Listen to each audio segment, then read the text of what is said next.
आज हम बात करेंगे कि क्या हम अपने अंदर उस चीज़ में तब्दीली ला सकते हैं जो हमें मौरूसी मिली है। हम समझते हैं कि शायद जो मौरूसी चीज़ें आ गई हमारे अंदर वो तब्दील नहीं हो सकती, मगर हो सकती है। मैं उसके बारे में थोड़ा सा तारुफ पेश करूँगा कि इंसान की कंपोजिशन क्या है अंदर, इंसान क्या चीज़ है।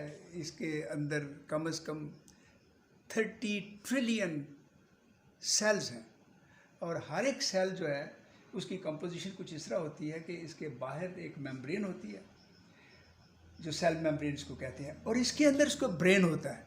ये शायद आपके लिए एक नई बात होगी। फिर न्यूक्लियस के अंदर क्रोमोसोम्स होते हैं, उसके बाद डीएनए होता है और डीएनए के अंदर सेगमेंट होते हैं जीन्स के जो इंसान की शख्सियत को बनाते हैं। इसके अंदर बेशुमार इन्फॉर्मेशन होती है। टोटल इन्फॉर्मेशन जो इसके अंदर होती है, ये जो डीएनए है, इसमें अबाउट 250 मिलियन गीगाबाइट इतनी बड़ी इन्फॉर्मेशन है। और हम अपने आप को कैसे तब्दील कर सकते हैं? अपने ख़यालात से, अपने बिलीव से कि हम किस चीज़ पे यकीन करते हैं, एनवायरनमेंट हमारे क्या है, फूड्स क्या खाते हैं, और फिर सबसे बड़ी बात कि हमारा जो सबकॉन्शियस माइंड अंदर है उसको हम कैसे तब्दील कर सकते हैं, उसके साथ तब्दीली ला सकते हैं। और उससे भी बढ़कर ये है कि अभी साइंसदानों ने तजर्बे से मालूम कर लिया कि जो माइंडफुलनेस के साथ आप तब्दीली लाना चाहें तो वो यकीनन तब्दीली वाक़या हो जाएगी।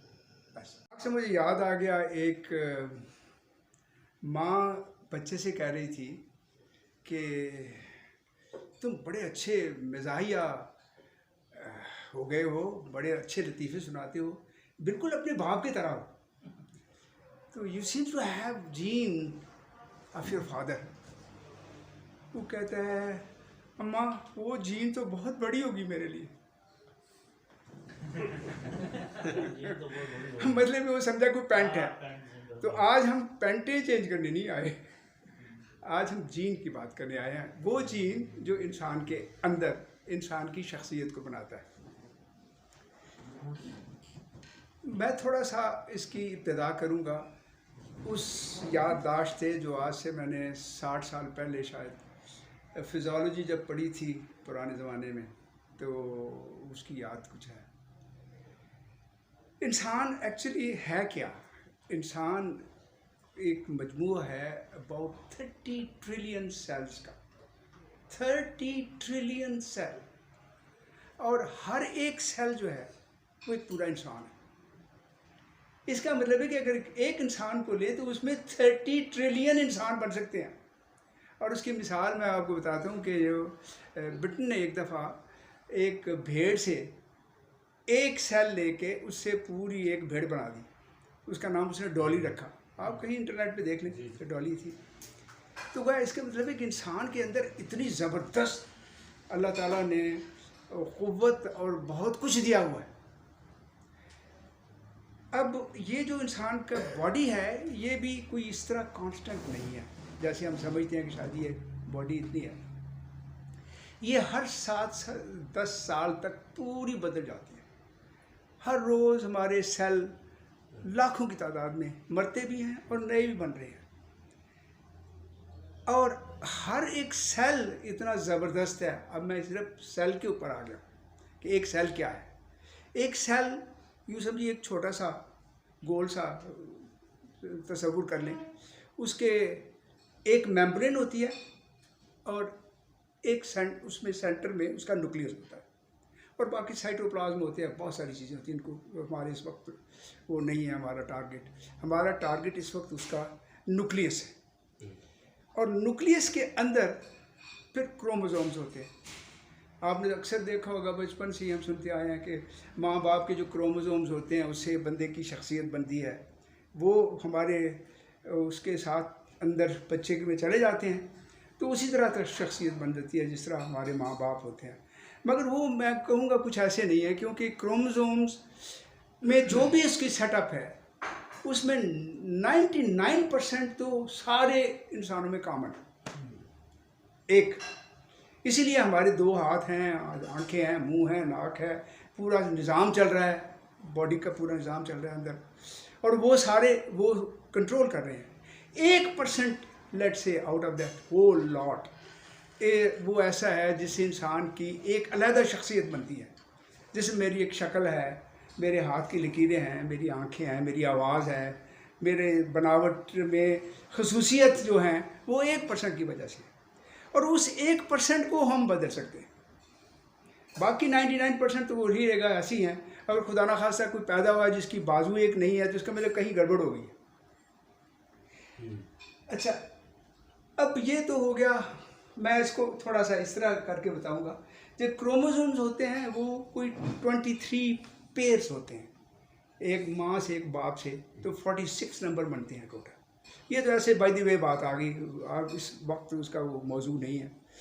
फिर ये क्रोमोसोम से आगे इसकी आगे निकलता है डीएनए, इसको तो डीऑक्सी राइबोन्यूक्लिक एसिड कहते हैं। आरएनए भी एक होता है, मगर इस वक्त बात सिर्फ डीएनए की हो रही है कि डीएनए है वो क्रोमोसोम के साथ अटैच होता है। मैंने आपको दिखाया कि ये मसलन ये अगर सेल है तो ये पेयर्स हैं 23, और ये इसमें क्रोमोसोम है, इसके साथ अटैच है ये डीएनए, इस तरह आता है। ये किसके पास स्पाइरल डबल हेलिक्स इसको कहते हैं, और ये करीबन 5 फुट लंबा होता है। तो कैन यू बिलीव इसमें इंफॉर्मेशन कितनी है? इसमें इंफॉर्मेशन है नियरली 2.5 मिलियन गीगाबाइट्स। इतनी इंफॉर्मेशन इस हमारे डीएनए में। अच्छा, और डीएनए फिर आगे सिंप्लीफाई करने के लिए ये छोटे छोटे बॉक्सेस होते हैं, यू कैन से सेगमेंट्स होते हैं, उनको कहते हैं जीन्स। अब वो पजामे वाली जीन नहीं, सॉरी, मतलब वो जीन है जिसको हम वो जीन कहते हैं जो कि इंसान को सही इस मानव में बनाती है। और जीन में वो सिस्टम होता है जो कि आगे केमिकल मॉलिक्यूल प्रोड्यूस करता है, प्रोटीन्स मॉलिक्यूल्स, और उससे सारी इंसान की शख्सियत बनती है। इसमें सारी इंफॉर्मेशन, जैसे इतनी बड़ी इंफॉर्मेशन हमारे एक डीएनए में है, और डीएनए कितने हैं कोई हिसाब ही नहीं। अच्छा, अब आप देखिए कि ये जो म्यूटेशन होती है ये इस लेवल पे होती है। डीएनए म्यूटेट करता है, खुद भी म्यूटेट करता है, मगर जो ज़माने के हालात होते हैं ना इर्द गिर्द के, जो जिसमें वो रहता है वो उसको मदद करता है, वो हालात उसको म्यूटेट करता है। एक मैं बड़ी इंपॉर्टेंट चीज़ बताऊं जो आज तक शायद आपको नई बात हो, और ये रिसेंटली एक साइंस बायोलॉजिस्ट थे, एपिजेनेटिक बायोलॉजी के बंदा था अमेरिका में, उसने डिस्कवर किया। वो पहले मानते नहीं था कि अल्लाह है, वो he was atheist kind of thing.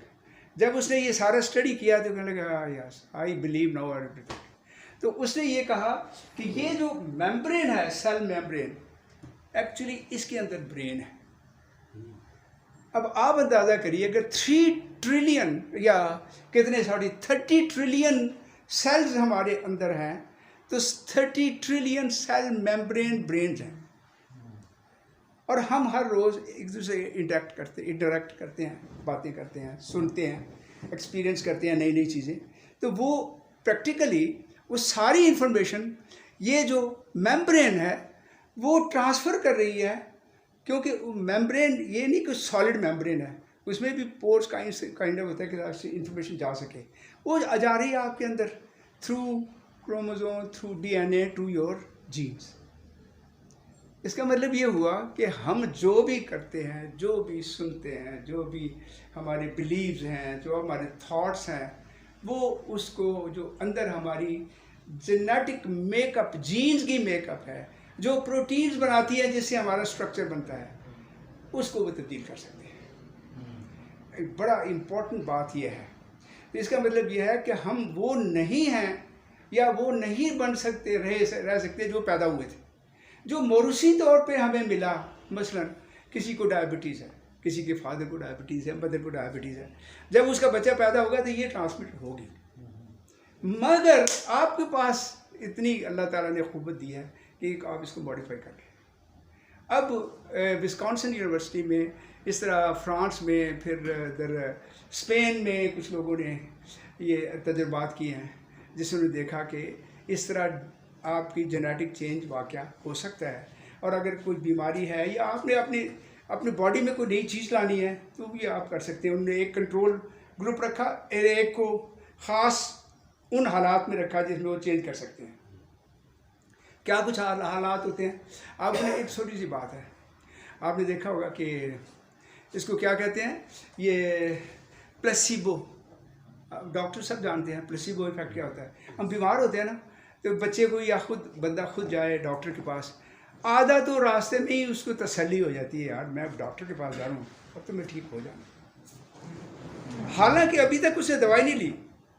अच्छा, आपको पता है कि ये होम्योपैथी है, और हो सकता है बड़ी इफेक्टिव भी है, मगर चूँकि वो बहुत लंबे अरसे तक बंदा लेता रहता है तो उसको प्लेसिबो इफेक्ट भी होता है, यार मैं दवाई ले रहा हूँ, वो चेंज वाक़या हो जाता है अंदर उसकी।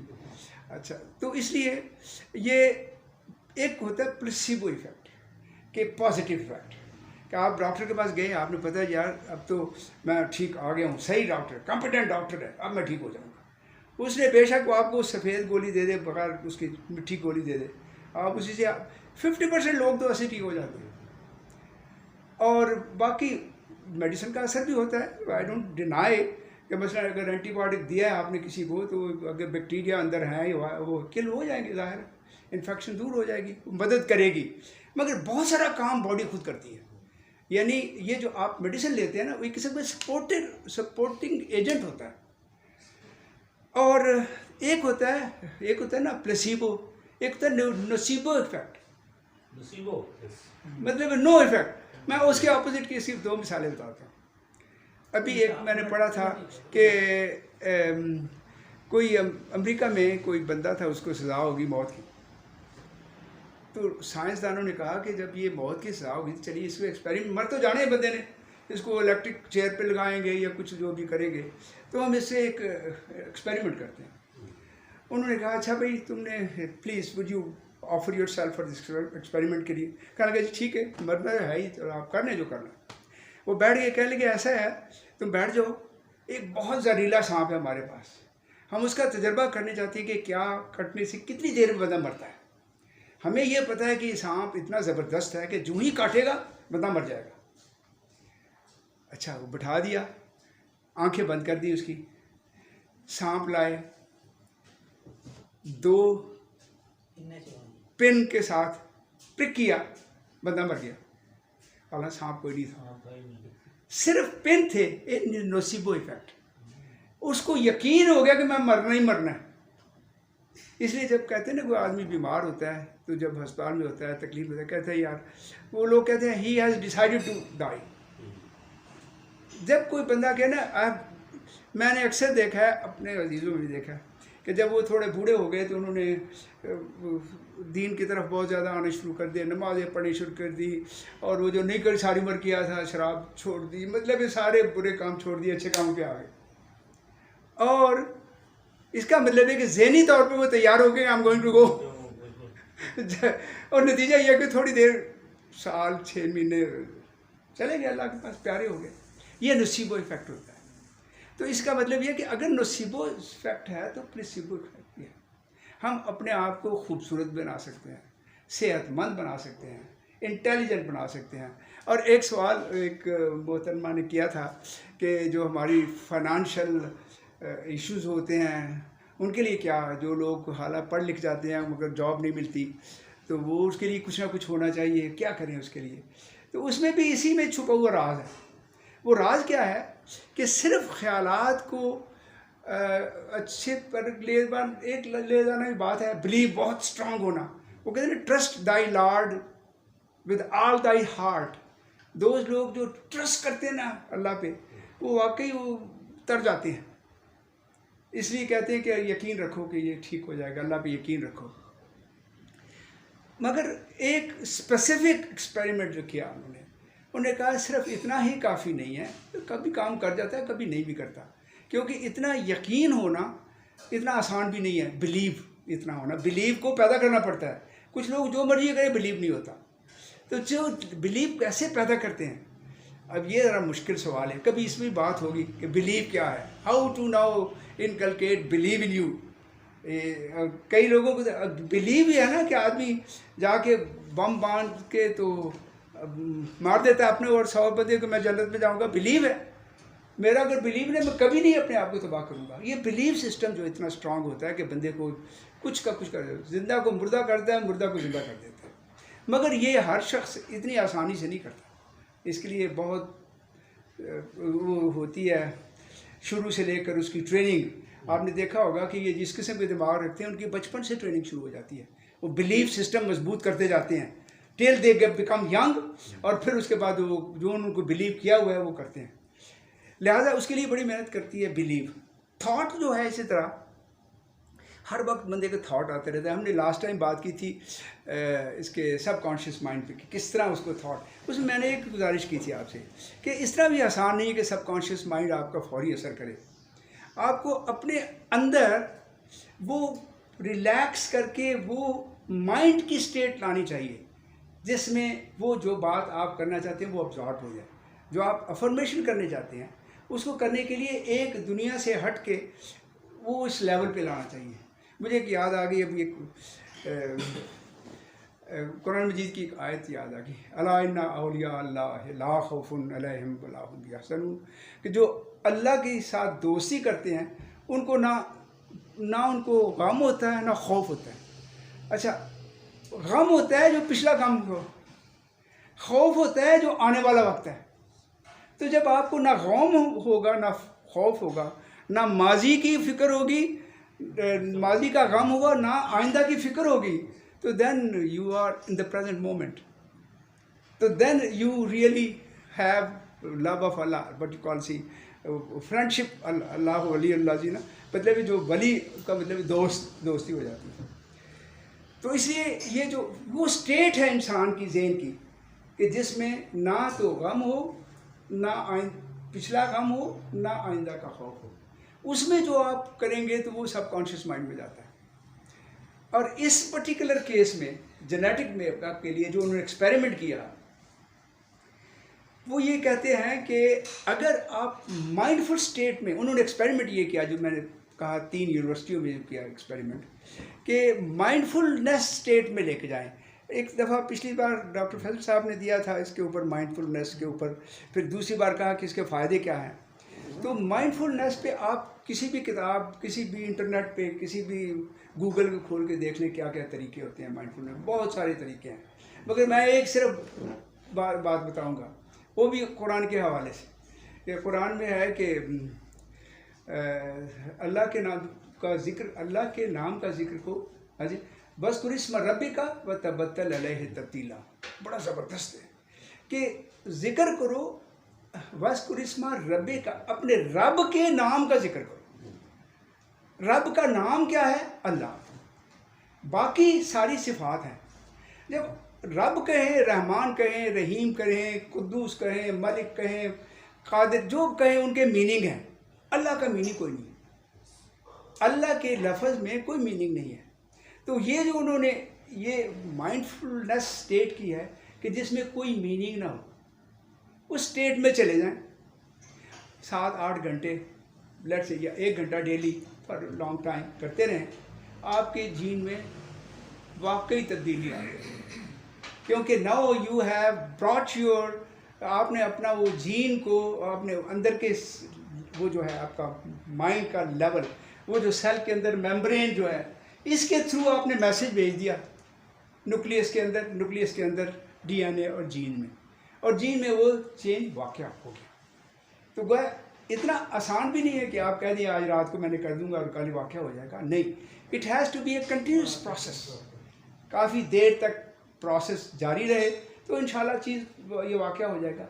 बीमारी भी दूर हो सकती है, आपकी शक्ल भी दूर हो सकती, अच्छी हो सकती है, खूबसूरत। अब आप देखिए, बचपन से 2 बच्चे एक ही घर में पैदा हुए, एक बच्चा जो है वो उसने पायटी, उसमें प्यार मोहब्बत है, सब कुछ है, उसके चेहरे से झलक आएगी उसकी।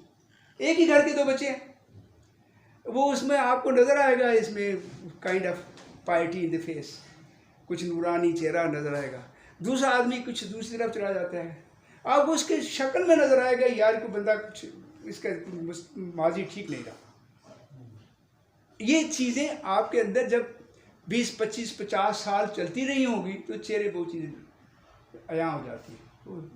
इसका मतलब है कि आपने डिलिबरेट कोशिश तो नहीं की, मगर आपने अपने इर्द गिर्द से, अपने माहौल से, अपनी बातों से, अपने एक्शन से अपने आप अंदर तब्दीली वाक़या कर ली। मुझे एक ख्याल आया ऐसे ही भाई में, एक दफ़ा मैं जापान में था तो उधर देखा कि यार एक सब्ज़ी की दुकान पे ऐसे ही देखा तो हर सब्ज़ी was in perfect round order, जो लंबी है तो एग्जैक्टली सेम साइज़, जो गोल है बस तो वो गोल एग्जैक्टली।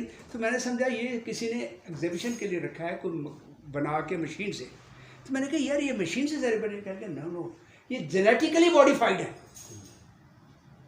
अच्छा फिर घर आया, इधर आके तो मौसम था आम का, तो हम तो बचपन से वो आम देसी चूसते थे, मीठे मीठे। आए थे जनाब अनवर रठौर खाया, आह ऐसा मज़ेदार अनवर रठौर। फिर वो दूसरा खाया लंगड़ा, वो उसका डिफरेंट टेस्ट। वो ये समर बही चौसा खाया, वो और डिफरेंट। ये सारे जेनेटिकली मॉडिफाइड है, they were not originally on the plants like that. उस तरह नहीं थे उगे हुए, हमने उनको मॉडिफाई करके उसकी। फूलों को कैसे बदलते हैं, सब्जियों को हम कैसे बदलते हैं। अब ये देखिए गंदम, पुराने ज़माने में गंदम होती थी, छोटे छोटे सिट्टे होते थे, अब उन्होंने इतनी कर दी कि पैदावार बहुत ज़्यादा हो गई। और इस तरह सब्जियाँ भी हैं जो देर तक रह सकती हैं, ख़राब नहीं होती। अगर वो कर सकते हैं तो अपने आप को क्यों नहीं कर सकते। हम भी तो वही जीन है। उन्होंने भी जेनेटिकल मॉडिफाई किया। उन्होंने क्या किया, डीएनए से वो निकाल लिया, निकाल के मॉडिफिकेशन कर दी, चेंज कर दिया, तो वो चेंज वाक़या हो गया, वो नई चीज़ बन गई। अगर यार सब्ज़ी बन सकती है, फ्रूट बन सकते हैं, फल बन सकते हैं, हमारे फूल बन सकते हैं, तो हम क्यों नहीं बन सकते। हम भी अपने आप को फूल बना सकते हैं, खूबसूरत बना सकते हैं, सेहतमंद बना सकते हैं, अच्छी उम्र के भी कर सकते हैं। इस बात में फिर अगली बार इंशाल्लाह बात करेंगे कि हम अपनी उम्र को कैसे बढ़ा सकते हैं। ये एक डिफरेंट टॉपिक है। तो बस मेरे ख्याल में आज इसी पे हम इत्तफाक करते हैं कि सक्सेस ज़िंदगी में वही है, ये सारी चीज़ें हम कर लें तो बस ज़िंदगी बेहतरीन होगी। That's it.